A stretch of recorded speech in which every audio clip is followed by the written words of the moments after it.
Hello, everyone. Today we have Nazneen Yes. from HuggingFace, who is working on AI safety and alignment using reinforcement learning with human feedback. She's an expert in the space of large language models and their evaluation. Before HuggingFace, she led a team of researchers at Salesforce focused on building robust natural language generation systems based on LLMs. And she got her PhD at UT Austin in computer science. So everyone, welcome.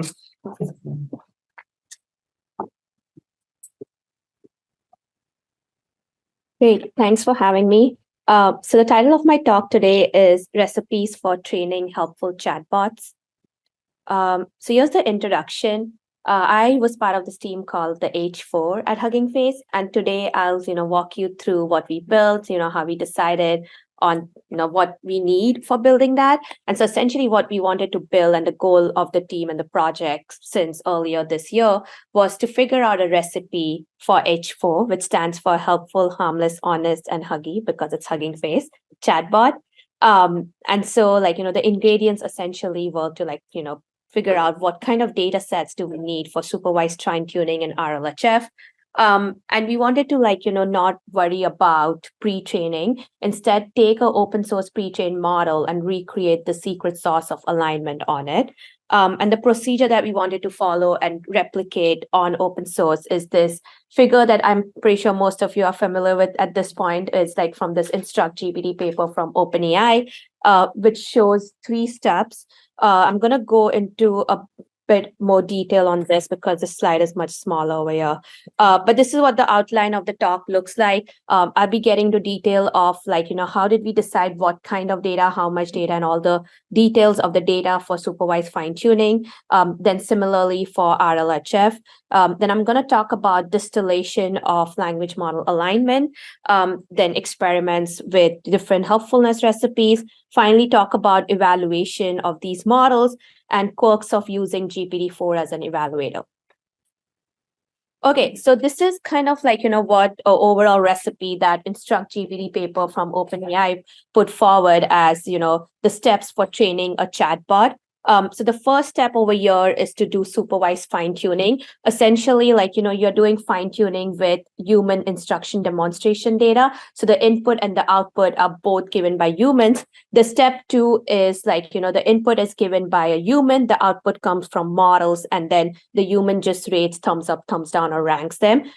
And then you train a reward model, which is essentially just a classifier. And then the final step 3 is doing fine tuning using that reward model with reinforcement learning. And so the way I'm looking at it is step 1 is more for making a model into a helpful chatbot. And the steps 2 and 3 are essentially trying to add those guardrails in place for harmlessness. So let's get started with talking about helpfulness, and most of my talk today will be focused on the step 1. So let's start diving deeper into this, and let's start it with the data set. How do we decide what we need for doing the supervised fine tuning?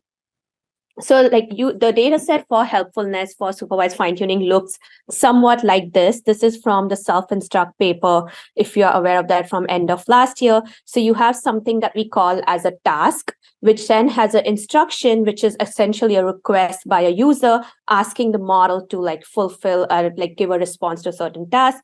And that is followed by an input and an output. The input in this case is optional. It could just be part of the instruction. And then the output is the expected output that the model should generate. But while we are doing this training, the human provides the expected output that the model would have generated in the actual test case. And so here the input and the output are called instance or demonstration or completion. And that's why this is called instruction demonstration. So this is kind of just a high-level landscape of what these data sets for instruction demonstration look like. And you must have been familiar with at least some of these.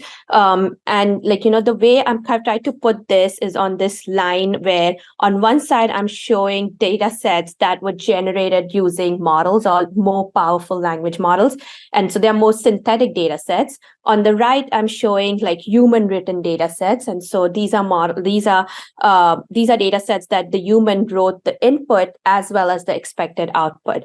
And so examples of these are like, so the surge instruct is the data set that we at HuggingFace H4, contracted with Surge, this company that that basically had contracts with annotators that were writing the inputs and outputs, but we had to give them all the specifications of what kind of data we need. And then you must have heard of obviously Open Assistant is this other community-wide effort where people contributed manually writing inputs and outputs. Similarly with Dolly, and then on the other hand, you can see the self-instruct data set. I'm gonna dive into some of these. How are these synthetic data sets created for helpfulness or for supervised fine-tuning? So one of the examples of how this synthetic data is created is in the self-instruct paper, which is called bootstrapping the data. So in this case, they start with 175 seed tasks. That is, a 175, a very small data set of examples where the manually written inputs and outputs from humans, those are added to a task pool. Then a language model, basically you bootstrap by giving that to the language model in a few short setting and ask it to generate more data like that. And then you have another language model that does this task classification, what kind of task is this sample or the example belonging to. And finally, it also does this more fine-grained classification as to does it have output first or does it require input first and so on. And because this is synthetic data and created in this a very scalable way, you also have to do a lot of filtering to make sure that it is very high quality.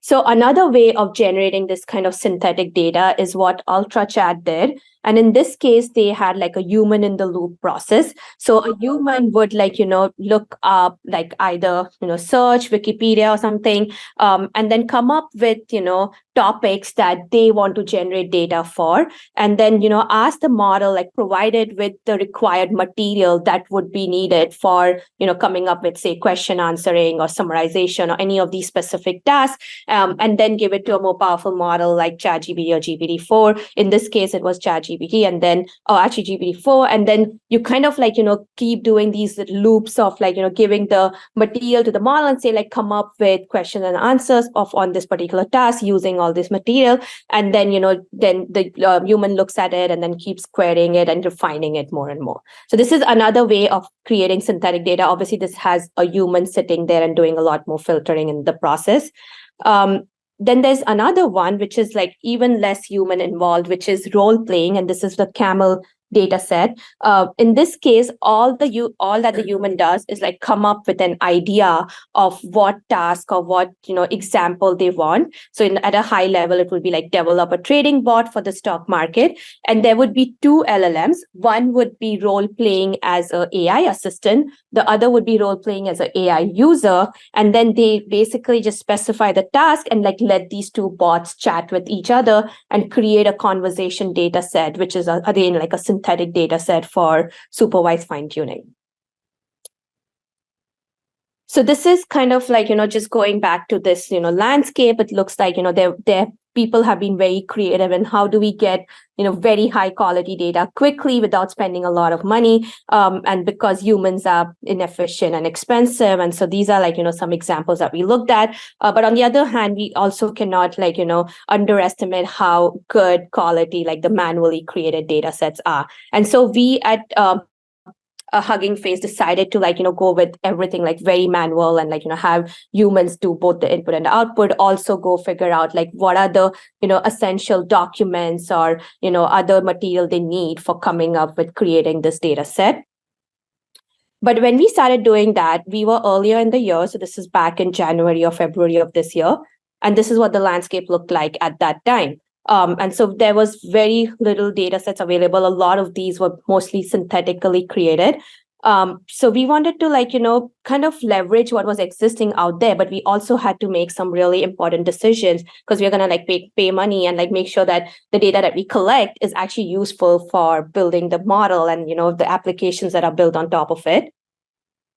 So these are the learnings that we had from the past papers that were, creating these supervised fine-tuned data sets. We knew that the data set has to be in the range of tens of thousands of examples. So this is from the self-instruct data set.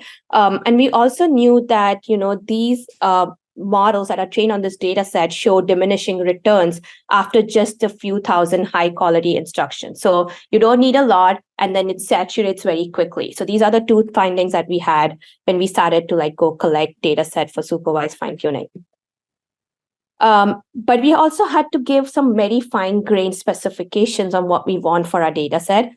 In particular, we had to decide what is the task distribution we want for the data that we are collecting. I mean, we know it's tens of thousands, but how many thousand of what task, right? The length distribution, like, should the prompt have a certain length? Is that even an important factor?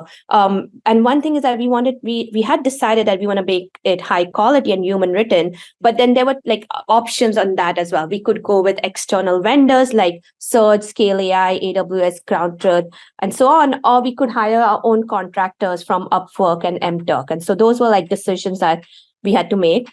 So let's look at each of these one by one. So because we were recreating this Instruct GPT recipe for this helpful chatbot, we wanted to take inspiration from their task distribution. So on the left, I'm showing like the task distribution that Instruct GPT did for OpenAI did for their Instruct GPT paper. As you can see, that generation is like, the majority of it, followed by some of these open-ended tasks and brainstorming tasks and so on. And these are examples of like what prompts of each of those look like. So we decided to just go with that. But instead, you must have noticed that there's this category called other in their table. And we obviously don't know what that was. But so we decided to replace that with code. So essentially, it would be like debugging, asking clarification questions about the code. So it's like code plus natural language. So this is what our final distribution looked like. The second question was the length distribution. So we also had to figure out how important is the length, and should we have a certain length distribution. Then we ask these companies to collect data for us. So we did a pilot study with Surge, Scale AI, and AWS SageMaker Ground Truth, which is more like a managed service. So it's very different from MTurk, and they have very high quality humans, like basically writing these examples. And so I wanted to just highlight that, this or the first two rows here show what the Instruct GPT length distribution looks like. And as you can see, this is obviously the full data set. This is more like pilot. So like the counts are much smaller. But you can see like the maximum is 2048. And as we know, that was the standard context size in the beginning of the year. And then, there is obviously even the mean, and, that much, it's not basically it's more or less, in the range. But if you look at, these examples from Surge, AWS, or Scale AI, there's very high variance. So for example, AWS SageMaker, the maximum prompt length is 1036, but then the mean is just 54. And on the other hand, with Surge, the maximum length is 500, but then the mean is much 104. So it's more in the range of what we would expect from this difference in Instruct GPT. And similarly with Scale AI, we found their prompts were just very, very short. And so just based on this, we said that, okay, we should probably just go with Surge, because, that seems like something that is more, in the range, not very high variance. So we ended up collecting 10,000 instruction demonstration pairs from Surge. And this is what the task distribution looked like. So this very much follows the task distribution in Instruct GPT, except for the coding part, which was the other category over there. And these are the number of examples we collected for each of these tasks. And year over year, I'm showing the average length for each of these task categories. And one thing I wanted to highlight which was very surprising to me, is that the chat is actually one of the shortest prompt length categories, but for OpenAI, that is actually one of the longest prompt length categories. So, which was very interesting. And so, obviously, at that time, we did not think much about it. But when we started training models and started looking at the evaluation results, we were kind of if we had to go back and change things, how would we change that? And so these were things that we started, looking at more carefully after we had already collected the data set. So here are examples of what that data set looked like. Classification, generation, brainstorming. I'm sure you all must have seen at least some of these kind of examples of instruction demonstration data sets. So it's very much it has everything that you can expect from like NLP kind of tasks, but also more open-ended, chatty tasks as well. Okay, so here are like some details about the task force that was used by Surge to generate this data set. We requested a US-based task force mainly because, like I said, we just wanted to replicate what InstructGPT was doing. And based on Anthropic and OpenAI's paper, it seemed like they prefer going with the US-based task force. The gender roughly equally divided, and the age range was also very, very, it was like a big range going all the way from 19 to 62. And then people had like, education background ranges from technical degree to PhD. So PhD was mainly for tasks like math, coding, and so on. Okay, so now I wanted to like switch gears a little bit and talk about this data set that we collected for RLHF or for human preferences before I get into the, the experiments we ran with this supervised fine-tuning data set and what results we got. So again, over here, while we were collecting human preference data set, we had to come up with what are the specifications of these data sets. So again, just to like contrast this with how is it different from SFT, the SFT data set, both the input and the output are written by humans. In this case, the human writes the input, the output comes from models, which is responses, but then the human just ranks or rates them on a certain scale. So yeah, essentially we had to decide like what is the task distribution looks like for RLHF data. Is it going to be same as supervised fine tuning? What about the length distribution? And should we do like single turn versus multi-turn? So in InstructGPT, it was mainly single turn. So if we are trying to replicate InstructGPT, we would have to go with single turn. But if we are trying to replicate something like ChatGPT, it would have to be like a multi-turn dialogue. And then we had to also decide on these dimensions of like helpfulness, honesty, and harmlessness. So these are like the HHH that Anthropic follows. Like OpenAI puts it as like helpfulness, truthfulness, and harmlessness. And then also we had to decide are they going to rate each of the responses individually, or are they going to rank them? And what are the implications of us deciding one way or the other? So we started by doing pilot study again. So we took 300 prompts from the self-instruct data set, the data set that was released end of last year, and then gave it generated model responses from our models, and then gave it to data vendors to like rate the responses of the models. And we used this Anthropic template on the left, which is essentially asking the human choose the most helpful and honest response, and then these are the responses from like model A and model B, and this is a scale which is also working as like sort of a ranking thing in the sense that 1 to 4 is like decreasingly model A and 5 to 8 is increasingly model B. And also one other thing we had to decide about is like how much data should we collect. And so again, this is from the InstructGPT paper. And as you can see, they have like the train and validation splits for each of the 3 steps, which are the SFT, training the reward model, and the PPO. And this one is in the order of tens of thousands. And like overall, this combined, which is like, this process of RLHF comes up to about 100,000.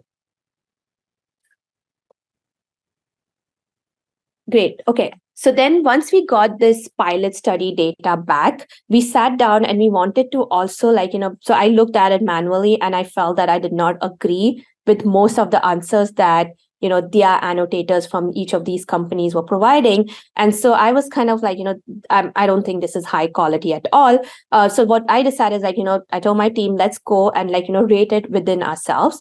And then, we basically rated like about 100 examples or so. And we followed like a similar template of like 1 to 4 and 5 to 8. And it basically the output, the takeaway was that even we did not agree amongst each other. So essentially like our models earlier in the year was so bad, you were essentially breaking ties like arbitrarily. You're deciding between should it be 3 versus 7 or something like that. So if they're equally bad, it's hard to decide which one is better, right? And so we were kind of breaking some of these ties arbitrarily. And so as you can see, there was barely any agreement or correlation among our outputs. And then when I aggregated that, and looked at how well do we correlate with like for example search and scale.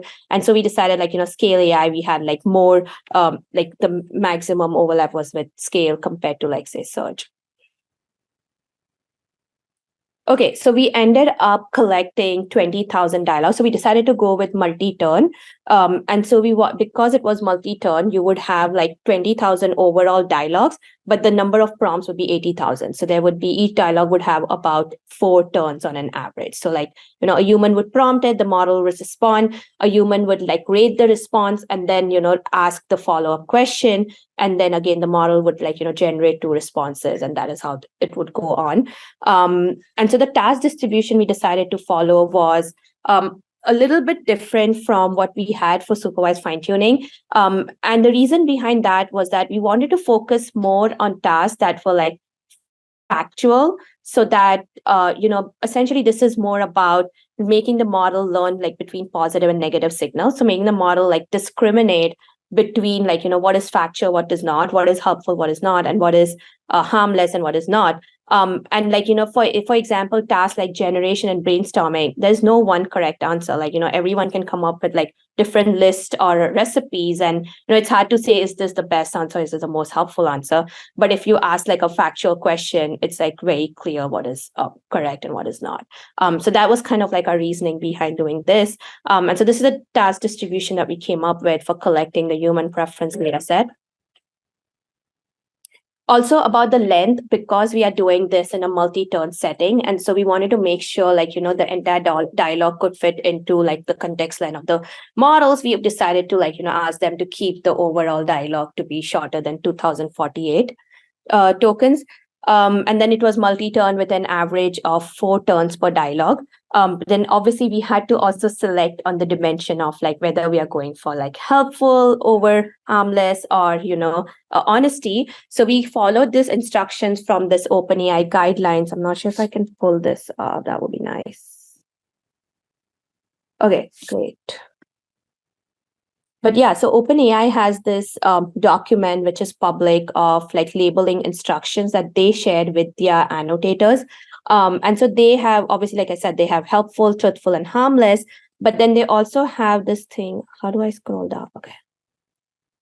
So they have definitions on what do they mean by helpfulness, what do they mean by truthfulness, and what do they mean by harmlessness. So in our case, because our models were not as good, we decided to focus on helpfulness and truthfulness. And when they had to break ties, OpenAI says that, choose truthfulness over helpfulness over here. So like, let me see that. Where is that?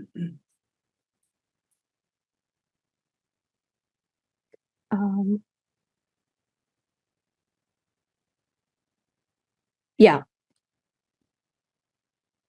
So they wanted to like prioritize harmlessness and truthfulness over helpfulness, but we went with the other way around. We said we wanted to like prioritize helpfulness over honesty or harmlessness, because I mean, we weren't even focusing on harmlessness because we just wanted to get our model to a certain capabilities before we start thinking about that. But yeah, this is really a very good document, and like, defines what should the annotator be looking at and how do they decide when the model responses are very close, how do they break those ties? And for like, deciding between what kind of template should we use for collecting these annotations, we started off with the Anthropic template that I showed a few slides earlier, which was on a scale of 1 to 8, but essentially ranking between these 2 models. And then, Llama 2 came out while we were in this iterative process. And our iterative process was essentially, we used to give an endpoint to the vendor, and then basically the annotators that they had in the managed task force would prompt these endpoints. The model would would generate 2 responses.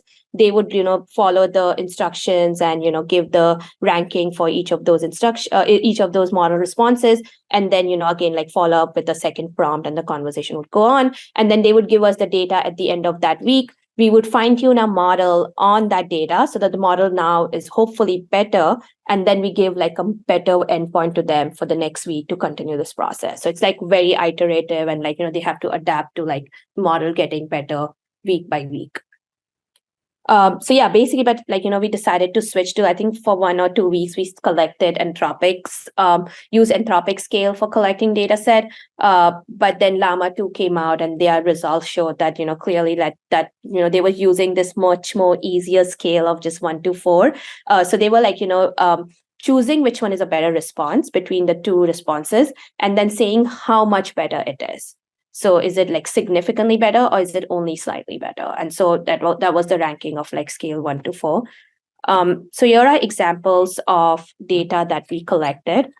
So on the left, you can see that it is asking about basically the human is prompting with a question, and then the bot generates a response, and then so this is the response that the human chose at this turn, and then the human follows up with the second prompt, and then this is the bot response that was chosen by this human, and this is the rejected bot response, and this is giving the response margin of 3, which is saying that they are quite a bit different. So 4 is very different and 1 being very slightly different.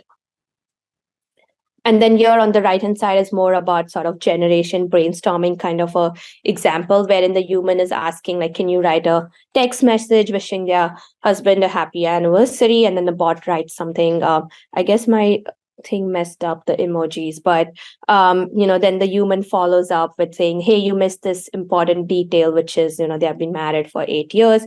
And so this is a chosen bot response. This is the rejected one that the human, chose between those two. And as you can see, they are quite good. So the response margin is just 1. So they're just slightly different. Okay, sounds good. So now I'm going to talk about this another recipe that we tried, which is, using synthetic data set essentially for distillation of AI alignment, which is basically the paper that we released last week called Zephyr, and which was a 7 billion parameter model, which actually beat ChatGPT, and this builds on top of the Mistral model. But I just wanted to basically we recreated some of the steps that were there on the Instruct GPT paper, but now with using synthetic data set. And so the first one is you are basically using a data set. In this case, we use Ultra Chat. So this is a data set I showed a few slides earlier for supervised fine tuning, wherein a human was brainstorming and gathering the material and then chatting with this GPT-4 model to generate multiple different outputs for the instruction, and then this is how we collect that data set, which is called the Ultra Chat, and then we use that for fine tuning our model. And then the second step is the response generation in AI ranking. So in this case, also we used Ultra Feedback, which is a data set that was released. And the way this data set was constructed was that they asked basically took some prompts from ShareGPT and some of these different data sets of SFT that were already out there, and then they gave it to 4 different models, 4 different powerful models like Palm 2, Claude 2, GPT-4, and so on. And then they asked this GPT-4 to rank each of those 4 responses. And then so the one that is the best is the one that GPT-4 ranks as the highest. So each of these are scored individually on a scale of 1 to 10, and the one that gets the maximum score is the best response. And then finally, we did something called DPO, which you might have been aware of because it came out of Stanford. It's this kind of alternative to RLHF, which is doing this direct preference optimization. And so instead of basically doing this iterative process of fine tuning, you directly optimize on the chosen one. So we just take that and then fine tune our model directly on that chosen response. And the other one that we are using is a random response from these other 3 responses. Okay, so I'm going to talk a little bit about experiments and evaluation for each of these recipes. One is collecting everything with humans involved, and the second one is everything which is synthetic. But then before I discuss evaluation, I wanted to talk about what are the benchmarks that we are evaluating on and how good are these benchmarks for evaluating chatbots. And to think about evaluation, we need to first think about how are we training these models. So today, all the models that are trained are more or less have these 4 ways of learning. The first one is pre-training the language model. Essentially, you're predicting the next token. And examples of these are GPT-3, OPT, and so the foundation models. The second type of learning is in context learning or the prompt-based learning. In this case, you're like just giving a new kind of task in the context of the model, and then, ask it to like, do that on new examples. So like, if you wanted to write a poem, for example, for GPT-3, you would have written that in the context, and then it would have generated new poem on some other topic. The third type of learning is the supervised fine-tuning, which was kind of like the first step of training a chatbot. In this case, you're like fine-tuning on the instruction following data, and then you want these language models, which are just pre-trained to predict the next token, to become chatty and to like generate open-ended responses. And then finally, the fourth one is reinforcement learning from human feedback, which is nudging the language model towards the values you desire. And examples include Llama to Chat from Meta. So the first two steps are, we have a lot of benchmarks for these two types of training, like Stanford Helm is an example of that, or the Google Big Bench, or even HuggingFace's Open LLM leaderboard. But for these two types of learning, which is supervised fine-tuning and reinforcement learning from human feedback, which are parts of like this recipe for training a chatbot, there's not a lot of leaderboards or evaluation benchmarks available, but there are some available, and I wanted to like just highlight some of those. So like, this is essentially like the steps 3 and 4 here matched to like the step 1 over here, which is helpfulness. And then steps 2 and 3 over here, which is like, nudging the model towards being more harmless. So if you had to, evaluate the chatbot for each of these steps, you would have to think about how do you evaluate instruction following a chattiness. You would have to, think about how do you evaluate the reward model, which is essentially a classifier. And then finally think about, how do you evaluate for harmlessness, which is by red teaming or adversary prompting the language model. So for the first step, you would have to see, like, does the model generate useful responses on the topic, and are they open-ended? And one example of a prompt that you would try to evaluate the model would be to, like, say, brainstorm a list of the New Year's resolution. And so examples of benchmarks and evaluation boards that are looking at this sort of like supervised fine-tuning is like HuggingFace's leaderboard with ELO ratings. So ELO is this metric that is used in chess, which is like, you're pairing one player against the other, and you want to like rank these players when they have like these tournaments against each other. And so in a similar sense, we are, taking these chatbots and then, putting them in a pairwise setting. And then we partnered with Scale AI, and they provided humans to like annotate which response is better. And we did that for every single combination. So it was NC2, where N is the number of prompts we are looking at. And so we generate NC2 combinations and we rate each of them. And so these are the ELO ratings that we get out of it.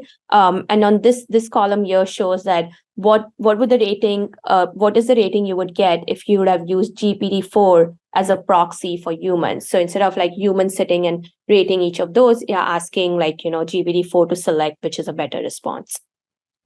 And so this is basically the first table here showing if you allow ties in the sense, if there was no tie allowed, and this table here is showing that if ties were allowed. Another example is, this leaderboard from Stanford, which is Alpaca Eval leaderboard. And they are doing something very similar in the sense that they have GPT-4 and Claude as an evaluator, and they are doing like a pairwise evaluation of these models, chatbot models, and they're reporting the win rate of, which model wins against the other one.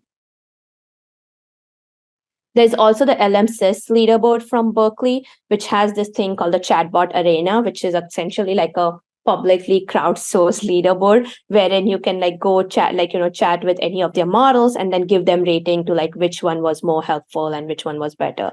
And so this again has like a leaderboard of ELO ratings because this is done in a pairwise setting. There's another benchmark from LMSys, which is called the MT bench or the multi-turn bench. A benchmark, and this is the first ever multi-turn dialogue benchmark that is evaluating chatbots. And so there are just like 80 examples in this across like a bunch of categories. But essentially the way it works is that the the first turn or the first prompt from the benchmark is prompted to the model, then GPT-4 is asked to score on a score of 1 to 10. How good is the model's response? And then, it is followed up by another prompt, which is like, the multi-turn prompt, which is like related to the question, but it might not be related to the model's responses because, this is already constructed and they always like follow up with the same response to every bot. And then again, GPT-4 evaluates how good was the second turn of the response. So this is like the consolidated leaderboard from LLMs showing both the arena ELO rating as well as empty bench score. So these are scores that are aggregated across all the 80 examples. And this is GPT-4 scoring from like 1 to 10, essentially.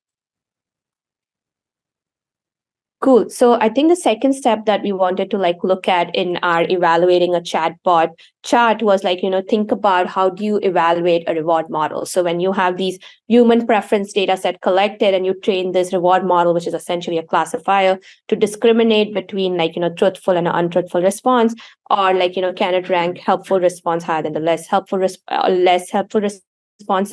And there's literally no open source data leaderboard available for evaluating these like preference model or the reward models. But internally at HuggingFace, we have our own data set for evaluating so that we know that as we are adding more human preference data, our models are actually getting better. So this is essentially we are evaluating on these open source data sets, which is the Anthropic helpful data set, the Open Assistant data set, the Stanford's human preference data set, and also the learning to summarize data sets from the very first paper from OpenAI, which was looking at learning to summarize. And so this is like, basically seeing that, how good is our reward model. And then finally, the third type of evaluation is red teaming. And so in this case, you want to craft a prompt in a way that could surface model vulnerabilities and emerging capabilities. And for example, if you're asking like, how do I plan a bank robbery? Is the model actually like, helping you with that and trying to elicit undesired behavior from the model?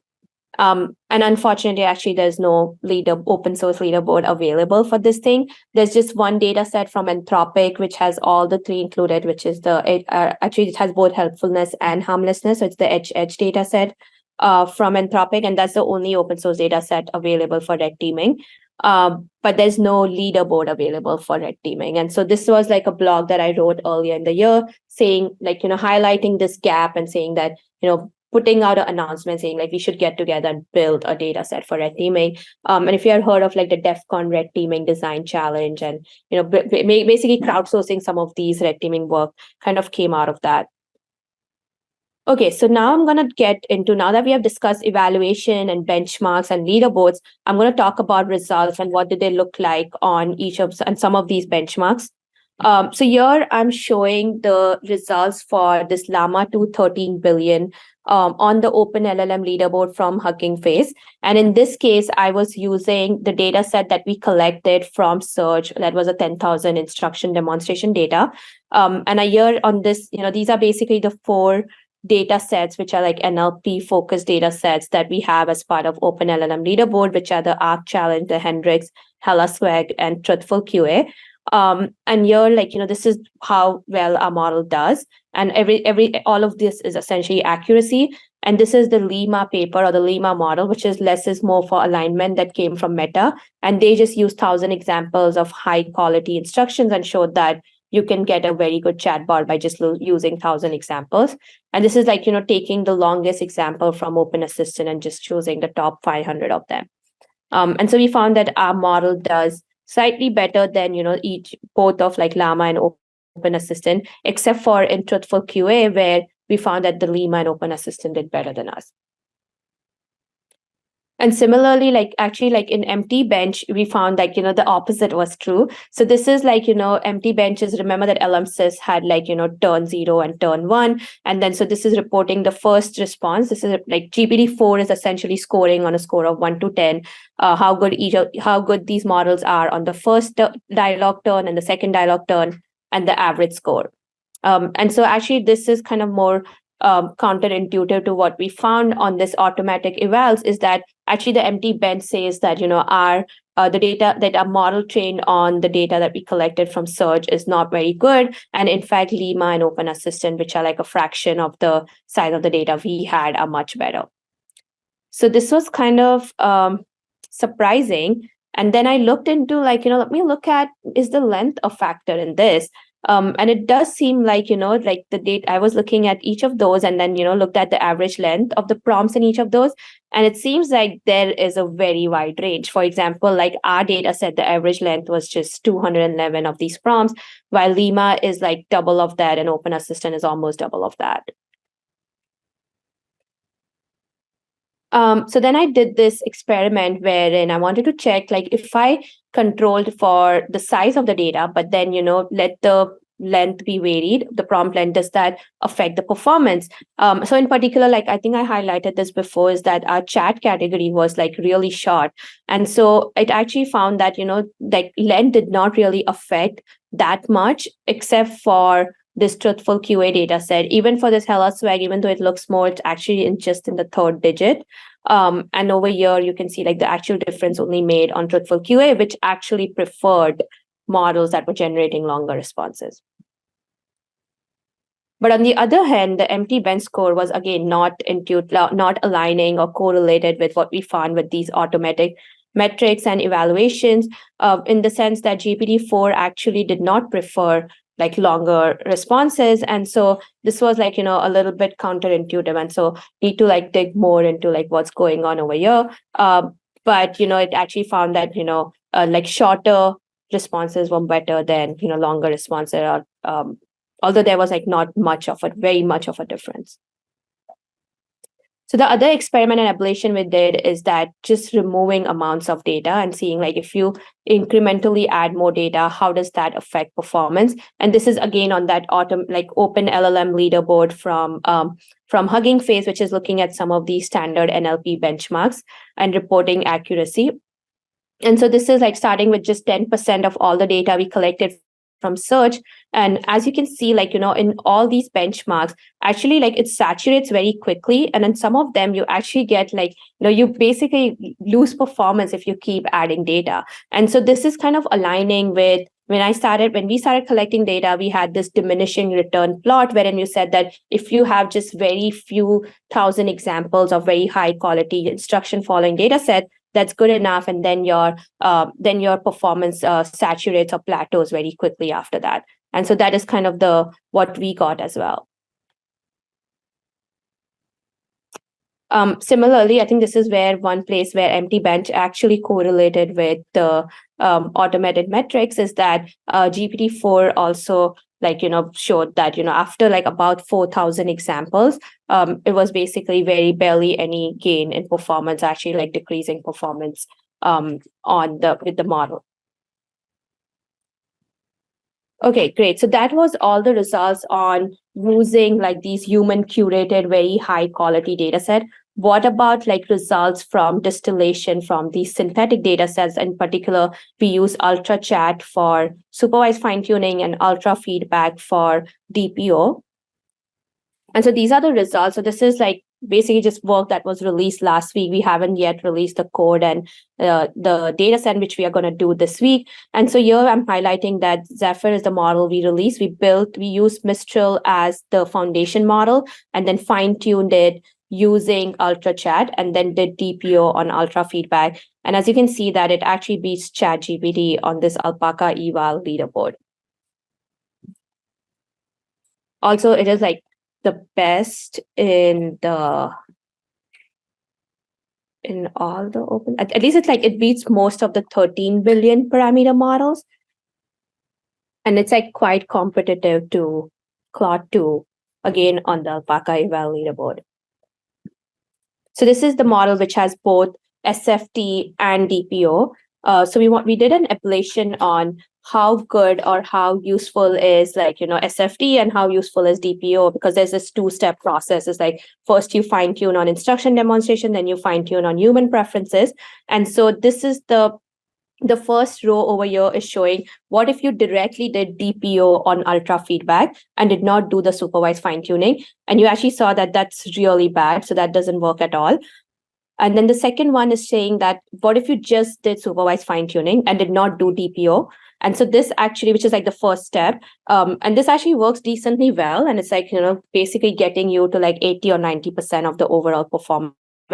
And finally, this is doing like supervised fine tuning on the human preference data. So you take this row and do another round of supervised fine tuning, but on this data of human preferences. So you remember you had like the chosen and the rejected. So you give all the dialogue history, and then the expected completion is the chosen dialogue response. So in this case, you're not really doing that discriminative thing. You're still doing the SFT process, but you're just, like using the data set in a smart way, so that it follows a template of what supervised fine tuning does. And then that as well, we found that, wasn't very helpful. So the best recipe obviously is DPO plus SFT. So, doing SFT first on the ultra chat and then DPO on the ultra feedback. Both of these data sets are synthetic. And then, but it's like only slightly better than just doing SFT. Okay, so I'm getting to this final section of my talk, which is essentially looking at, so we have seen a lot of these evaluation and benchmarks and leaderboards, and many of them are starting to adopt these powerful models like Claude 2 and GPT-4 and are using as proxy for humans in evaluation. And so what are the quirks associated with doing that? And are there things that we should be considering when we are doing this at a very large scale? So when we did that, when we used GPT-4 as an evaluator, we found that it actually has a positional bias. And so in particular, it is predisposed to generating of rating of 1 in a pairwise preference collection setting. And so this chart over here shows like the average rating for model responses across like the entire data set. And on the right, on the other hand, humans are more or less uniform. And so you expect that, this distribution seems much more better than this distribution, which is skewed to the right. So then what we did is that we prompted GPT-4 to say that, hey, you have this left bias and you always generate this rating of 1, be aware of this bias. And then you tell it to debias itself. It actually flips the bias in the opposite direction. So then it starts like, it is more self-aware in the sense that it knows that, it has this bias, and now it starts generating more ratings of 5 and 6. And the one way of getting rid of this is that we kind of make sure that each response is equally likely to be in right and left position. So that kind of dilutes like this bias that it has to each of these positions. And then, we found that actually like prompting GPT-4 to generate scores. So asking it to score like each response individually, like empty bench does. And then instead of ranking but in a pairwise setting, we actually found that alleviates the problem a little bit, but does not completely get rid of the problem. We also found evidence of doping between training and evaluation.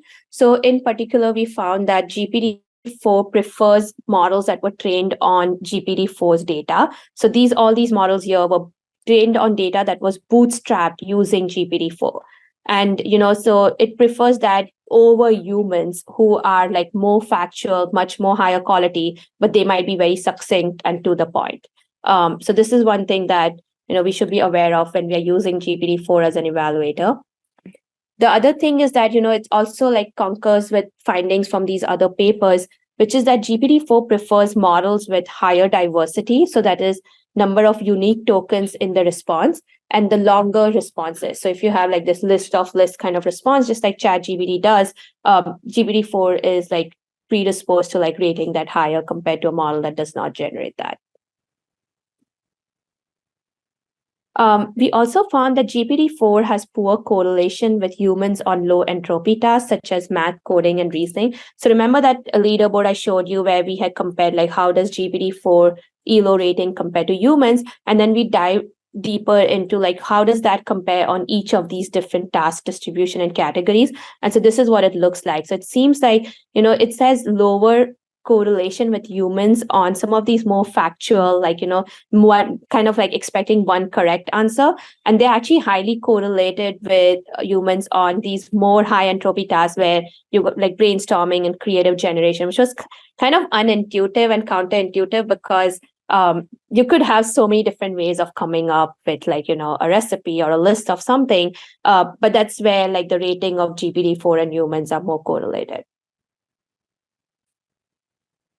Okay, so the final thing is takeaways. So there's a bunch of this, but let's try to break it down. Essentially, like, we discussed like how do we come up with steps for data curation for supervised fine-tuning and RLHF. And it involves like several critical factors such as how much data do you need to collect, what is the length of the prompts and the distribution of those length, the task distribution, and what is the role of humans? Like, do you need synthetic data? Do you need completely manually curated or something in the middle? And we looked at like there are many tools for like efficient fine tuning of open source LLMs. From the SFT results, we found that truthful QA was the main differentiating benchmark for these automated eval metrics. And then we found that empty bench scores were actually not correlated with these automated metrics. And so it was more sort of, it only on like some of these models, we found that they were correlated. For the distillation results, which is from the Zephyr 7B, where we are like fine tuning on synthetic data, we found that the SFT on AI generated data and the DPO or distillation of DPO on AI feedback data actually beats ChatGPT, even though the model is just 7 billion parameter. And then we found that, benchmarking gap in assessing RLHF models, in particular, that we don't have benchmarks for assessing reward models, and we also don't have open source benchmarks for evaluating red teaming and model vulnerabilities. Then finally, we'd like, dive deeper into like, looking at quirks of using GPT-4 or some of these powerful LLMs as an evaluator. And some of them were like, they prefer models trained on GPT-4 like data. It has like a left positional bias, and then it has high correlation with humans on creative tasks compared to like coding or reasoning tasks. And my work has been covered on the New York Times article cover, which talks about the secret ingredient of alignment, which is like, for ChatGPT, which is alignment. I'm also part of the United Nations Advisory Board that was announced last week, so really humbled to be part of that. Here are some blog posts. Basically, like, we kind of like did not publish a whole lot this year, but we wrote a bunch of blog posts highlighting what we are releasing and working on. And also, like, some of these are part of the talk that I just discussed. And this is part of the H4 team. I'm grateful to be part of this. And thanks for listening.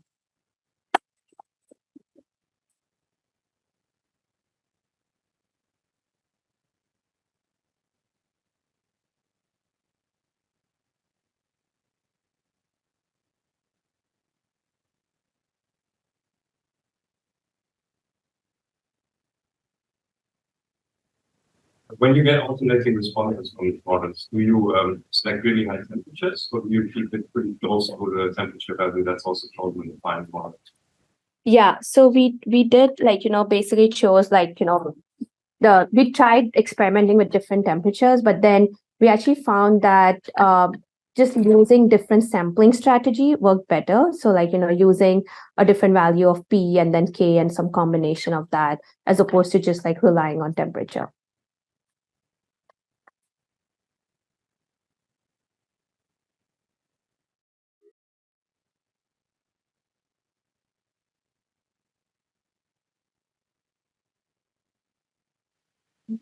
Curious to follow one of the blog posts you read to the more extended models. And so I'm curious your thoughts on doing that at scale and like what are the different tactics and techniques you use for LLMs that especially from other Yeah, so I think for red teaming at scale, there's actually a paper that came out recently called GPT Fuzzer that actually like, bootstraps and uses these powerful LLMs to jailbreak other LLMs. And also there was a DeepMind paper, I think actually like 1.5 to almost 2 years ago, that was red teaming large language models with large language models. So how do you like red team and evaluate a language model by using another powerful language model? And so I think that is kind of the way to go in terms of scale. Sorry, what was the second question? I guess I was asking like what are the unique threat vectors or what makes red team's LLMs unique from red team regular infrastructure or software? Yeah, so I think one thing is this idea of like emerging capabilities, which is essentially like as you scale up, and which is a trend that we are seeing, like, as we are scaling up, there are things that these models do, or like, capabilities that emerge that were not there in the smaller models. I think examples are chain of thought reasoning, which, GPT-2 or GPT was not capable of doing it. And as we scale up, and the other example is this few shot prompting that we first saw in GPT-3, as in like you could give it a completely new task and not update its parameters in any way, but just put it as part of the prompt. And then, now it just learns the task, and then it can do it on n number of examples, right? And so like labeling and all these things started coming up, like using GPT-3 as a labeler and all that, when we kind of like discovered that thing. So I think essentially like, and the other example is like manipulation. I don't think any open source models are capable of that yet, but I know like Anthropic and OpenAI and these companies are focusing on like,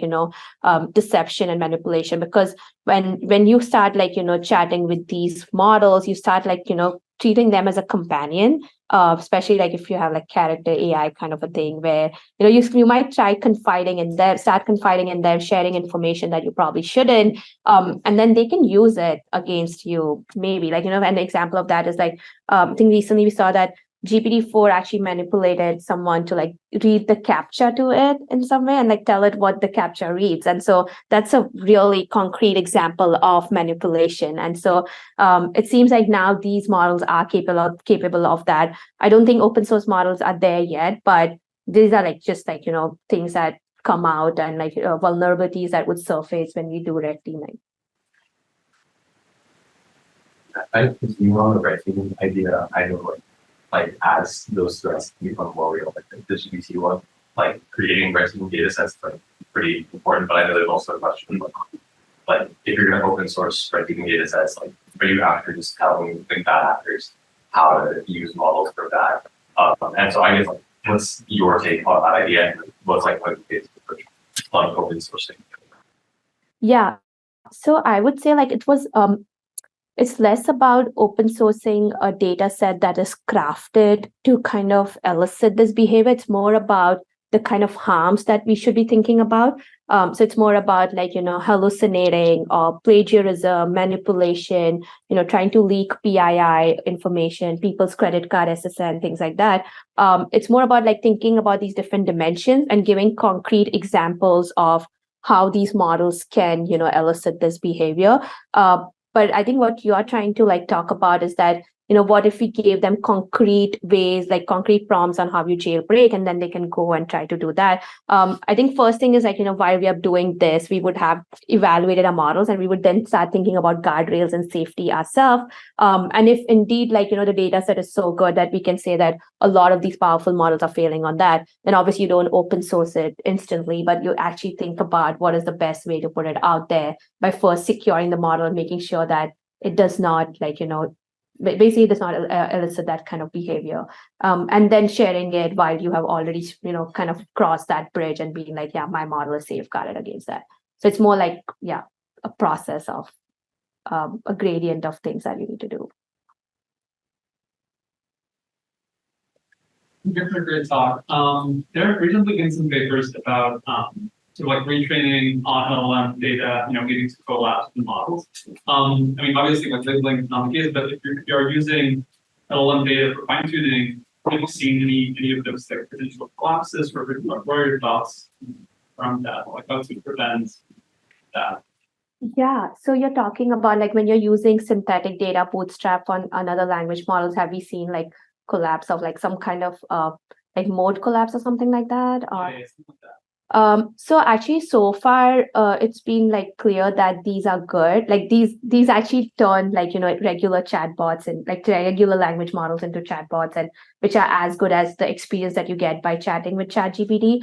But although like, like the kind of the quirks that I raised, which is like, when you have these models and then you like now put them on a benchmark and then you see that suddenly it's like 90%, it might just be because you use the model that was an evaluator to generate the data and then train this model, and that in turn like this doping thing, right? And so that is one thing that was that is important to think about. The other thing is what was I gonna say? I forgot.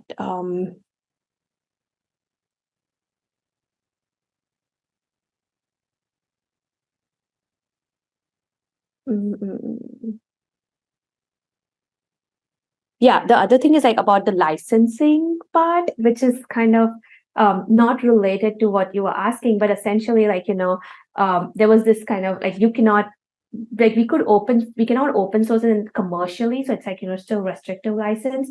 And you cannot use it for building and selling applications down the line. But then it's still like good as like a research artifact. And so I think we would have seen these kind of collapses happen if it was allowed to use these commercially. And then people would have been like, oh, but like actually recently we did see like, so there's this company called Daxter, which was using GPT-4 for summarization.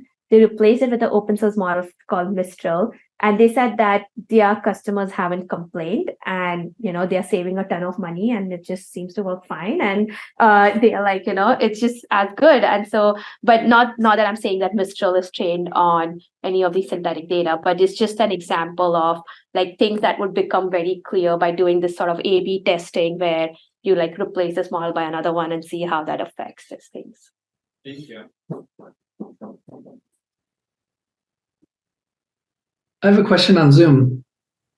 Yes. Right. It seems like another axis you might beat ChatGPT on is on cost. So I wondered what your total budget was or your total cost was to produce your model that beat them. Oh, so the Zephyr 7B was just 4 hours of training on 16A100s. So that's less than $50, I guess. Because we used a synthetic data set, which was already open source, which is Ultra Chat and Ultra Feedback. But the cost associated like the overall cost, all the people and everything, yeah. I see. Okay. So all the people and everything in the sense, so there were no, I guess like Ultra Chat probably might have reported some costs and Ultra Feedback, but they are mostly synthetically created with very little human intervention. And so they might, I don't know if they report that. I haven't looked into that. But I would say it was still much more cost efficient than what we spent on buying data from Surge and Scale AI. And we spent about $500,000 buying about 20,000 prompts of human preferences, the 20,000 dialogue, and about 10,000 instruction demonstration data. So that was quite a bit.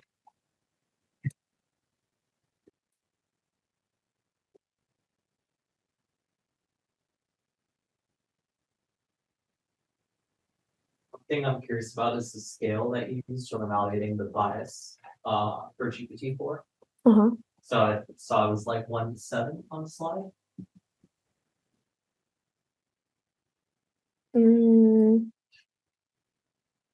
This one? Yeah. Oh, so yeah, this was the entropic scale. Like remember that like 1 to 4 is decreasingly A and 5 to 8 is increasingly B. Yeah. And that was giving the model 2 outputs and asking it. Yes, exactly. Okay. Yeah.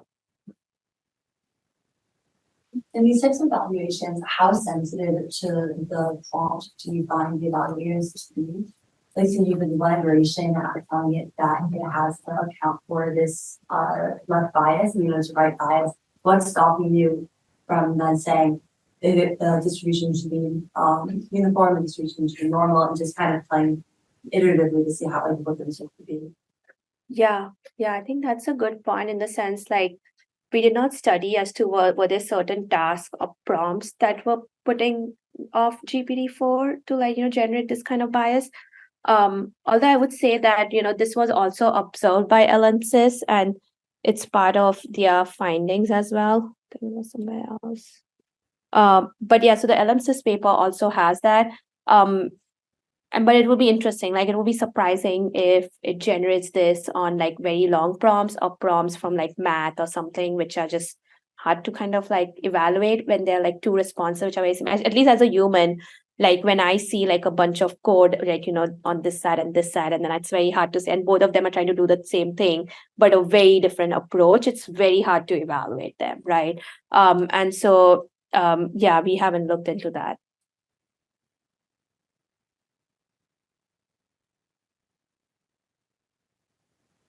perhaps another thing is, do you think order matters? Like which output you give to GPT-4 first? Yeah, I mean, that was basically the takeaway was that, so it's interesting because humans usually have recency bias, which is essentially the last thing that you read is the thing that you remember. And so you would just, try to like, choose that more, you're just inclined to do that.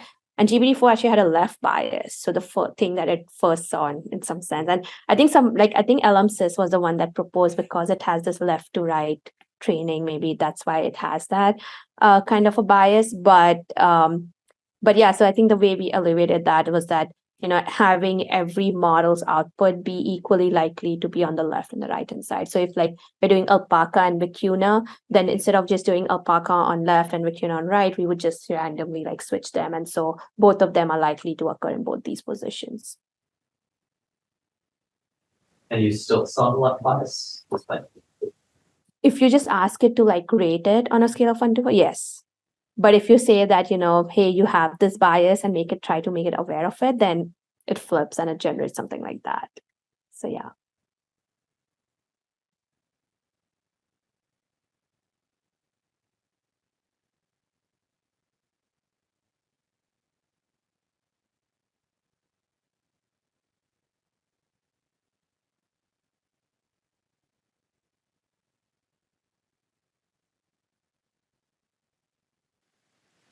Is there other approaches where you prompt the model by shuffling the prompts and then you do some kind of majority order in order to kind of de-bias predict or de-bias the results of it? By shuffling the prompts, you mean like Kind of de-bias the left prompts. You shuffle the order of how you put in the sequence? Yeah, so that's what we did is that, we would like, randomly shuffle the left and the right. And then so each model, so basically like you create NC2 combinations. Suppose you want to evaluate 3 models on 10 prompts. So you'll have 10 C2 combinations. I mean, N is the number of prompts. The number of models. And then you would basically like generate so this will be a total data set. So you would have generated 10 responses from each of these models and then put them together in this 3C2 setting. And then so that will be like a combination of each of these. And then you make sure that every time the models on the left are equally likely to also occur on the right. So if you are doing like model 1 and then model 2, then you also make sure you also do model 2 and then model 1 on a different prompt. So.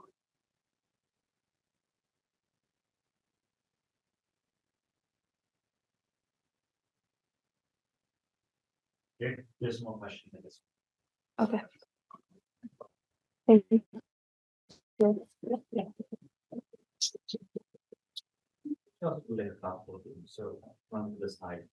Oh, okay, sure. Sorry. Should I keep the Zoom on?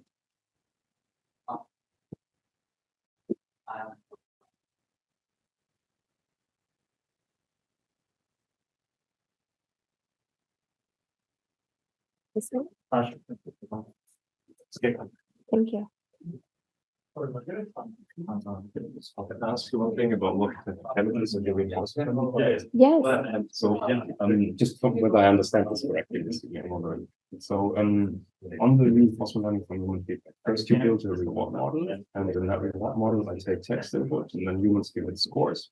With a supervised problem where I try to predict from the text input the score. And then I have a reward model that the reinforcement learning, it takes a couple of words, sometimes sample the next token, already in the end, hit the end of statement token, and I pump that through the reward model, then reward optimize on this. Yes. And that's how it's very sparse rewards, right? I only have rewards at the very end. But that's how you guys speak. Yes, exactly. And so you have to, it's very sample inefficient in the sense you have to keep doing this again and again. And then that's why you need 100,000 examples for doing RLHF, but only 10,000 for supervised. I see. That's kind of the approach. Okay, great. Thanks so much. Very interesting talk.